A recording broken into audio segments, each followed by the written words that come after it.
Cool. So yeah, now we're going to look at the front leg assembly.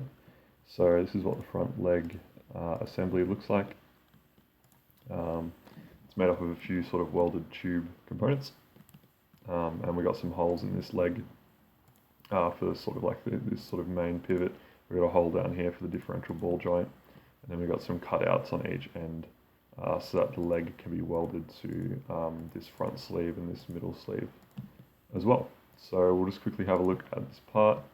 So it's a fairly simple design. It's just made up of some hollow round tube, 50mm round tube, which has been cut at a 45-degree angle, and then two bits have been welded together at the top there.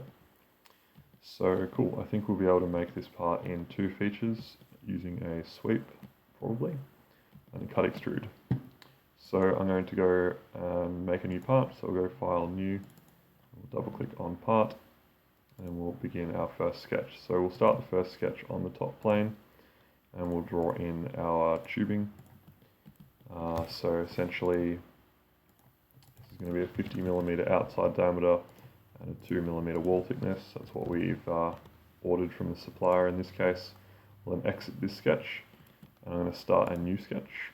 And this one I'm going to start on a plane that is perpendicular to the starting sketch, and we're going to draw the path of the sweep on this plane.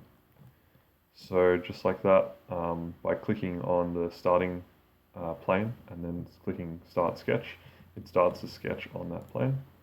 And now I'm going to draw in our path. So this will be 300, and this will be 300. Cool. And we'll exit this sketch. So for every, so what we're going to do, we're going to go to the Features button here. We're going to click on Swept Boss / Base. And we're going to click on this little arrow here.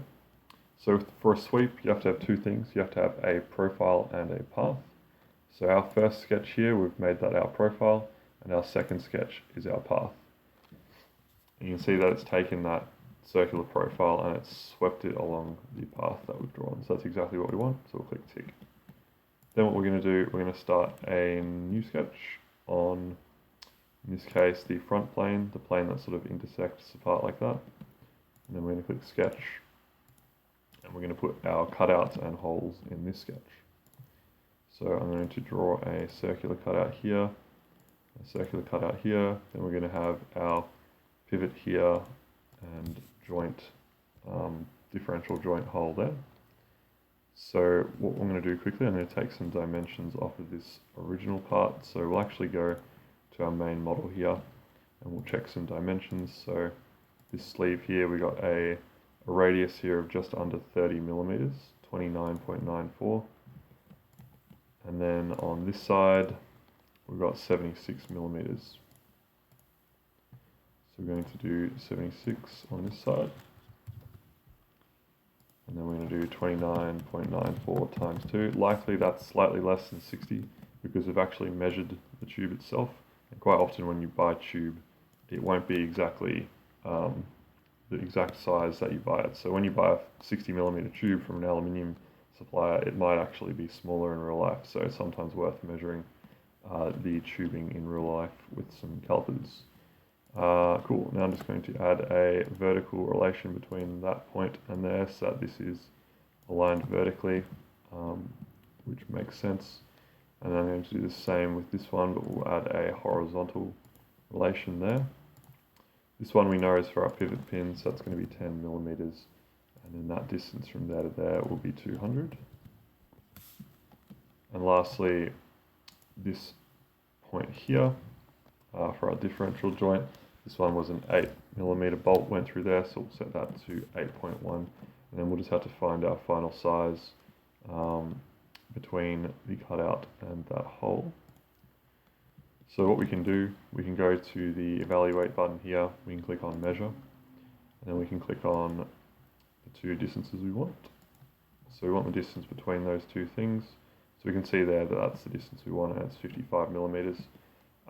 If you ever sort of want different distances, you can, there's a number of options up here, so you can do things like minimum distance and stuff like that. It says minimum distance, maximum distance. Most of the time you want center to center, so In this case 55 is the dimension we'd like. So we'll go back to our part, and then we will set this to 55 millimeters, just like this. Cool. And that is pretty close to done. So we can see we're fully defined, everything's black, all good. So we'll exit this sketch. Having our sketch selected, we'll do an extruded cut, and we'll go through all in both directions. Then we'll click tick. And then our part is just about done. We'll set the material quickly by right clicking over here, setting it to 6061 alloy, and then we'll go up to file, we'll do a save as, we'll navigate to our working folder, and we will create a new folder actually, because this is our new sub-assembly. So this one we'll do 0202 and we'll call it front leg. And then we'll call this part chassis 21 02 02 01 front leg